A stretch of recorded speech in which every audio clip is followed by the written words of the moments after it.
Hello বন্ধুরা, আমি তুহিন। আর তোমরা দেখতেই পাচ্ছ আমি এখন দাঁড়িয়ে আছি একটা বেগুন জমির ভিতরে। আর এই সাইডে দেখতে পাচ্ছ একটা ধান জমি আছে। তো ধান জমিটা দেখাচ্ছি, এর কারণটা আমি বলবো।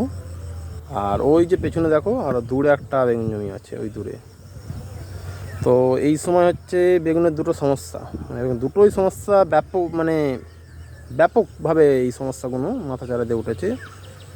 একটি হচ্ছে হলুদ হয়ে যাওয়া, গাছটার প্রথমে একটা দুটো পাতায় লাগছে এবং আস্তে ধীরে ধীরে সম্পূর্ণ গাছটা হলুদ হয়ে যাচ্ছে এবং হলুদ হয়ে গিয়ে সেই গাছটার বাড় বৃদ্ধি হচ্ছে না। এবং এই ধরনের হলুদ হয়ে যাওয়ার ফলে গাছটার কোথাও না কোথাও গিয়ে দেখা যাচ্ছে তার ফলনও একটা মার খাচ্ছে।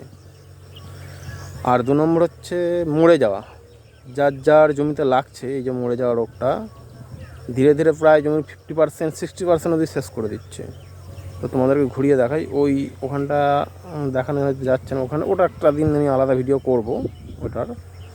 তো এই যে মরে যাওয়ার সমস্যাটা দেখা যাচ্ছে ব্যাপকভাবে লেগেছে এবং আর হলুদ হয়ে যাওয়াটা দুটোই ব্যাপকভাবে লেগেছে। তো এই ধরনের সমস্যা যদি আসে কি করবেন, তো আমি আপনাদের প্রথমটাই বলবো, হলুদ হয়ে যাওয়াটা নিয়ে আজকে আমি বলবো। মরে যাওয়াটার জন্য অন্য একদিন আমি একটা আলাদা ভিডিও করব। তো ওই যে দেখছেন দূরে ওই যে গাছটা লেগেছে, হলুদ হলুদ হলুদ হলুদ হয়েছে গাছটা। তো কী কারণ, এটা 2-3টে কারণ হতে পারে। 1 নম্বর, যদি আপনাদের জমিতে অনুখাদ্যের ঘাটতি হয়, হতে পারে। 2 নম্বর, যদি জল বসা হয়ে থাকে জমিতে, সে কারণেও হতে পারে।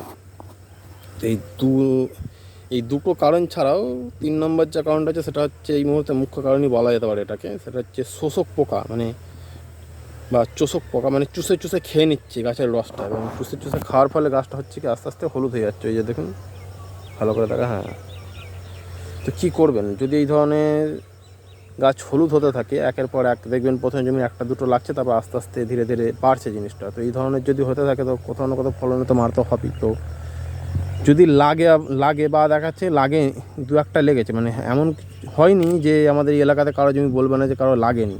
তো বেশিরভাগ জমিতেই আমার কাছে রিপোর্ট আসছে যে লেগেছে। তো কী করবেন, প্রথমত আপনাদের বলে রাখি, বেস্ট এগ্রো লাইফ কোম্পানির রনফেন দেবেন।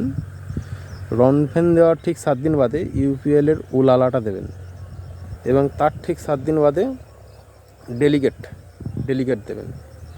আবার ঠিক তার 7 দিন বাদে রনফেনটা দেবেন। এইভাবে আপনারা একটার পর একটা ঘুরিয়ে ফুরিয়ে মারতে থাকবেন। খুব বেশি লেট করবেন না, 7 দিন 8 দিন অন্তর মারতে থাকবেন। দেখবেন এই যে সমস্যাটা থেকে অনেকটা সমাধান হয়ে যাবে। তবে আমি বলছি না যে একবারে সম্পূর্ণটা নির্মূল হয়ে যাবে। তো কেউই বলছে না যে আমাদের এই যে সমস্যাটা হয়েছে নির্মূল হয়ে যাচ্ছে। অনেকেই অনেক কিছু ওষুধ দিচ্ছে, তো দেওয়ার ফলে হচ্ছে কি কমছে সমস্যাটা, কিন্তু একবারে নির্মূল হচ্ছে না। তো এটা হয় যদি যখন খুব ঠান্ডাটা পড়ে যাবে, তখন এই সমস্যাটার সমাধানটা একেবারেই কমে যায়, এই সমস্যাটা দিকে থাকে না তখন। তো এই মুহূর্তে কিন্তু আপনাদের ওষুধ প্রয়োগ করতেই হবে। তো এই যে 3টে ওষুধ বললাম, এই 3টের মধ্যে 3টেকেই ঘুরিয়ে ফুরিয়ে দিতে থাকবেন 7 দিন অন্তর করে। আর বলে রাখি, যে কোনো ওষুধ 15 দিনের মধ্যে রিপিট করবেন না। 15 দিনের মধ্যে, ধরুন রনফেনটা দিয়েছেন, রনফেনটা 15 দিনের মধ্যে আর দেবেন না। রনফেনটা দিলেন, ওই যে বলে দেবেন 7 দিন বাদে একটা অন্য দেবেন, ইউপিএল ওলালা দেবেন, তার ঠিক 7 দিন বাদে আবার একটা ডেলিগেট দেবেন, তার ঠিক 7 দিন পর আবার রনফেনটা রিপিট করবেন। এইভাবে করতে থাকুন, দেখবেন এই সমস্যাটার সমাধান অনেক হয়ে যাবে। ধন্যবাদ।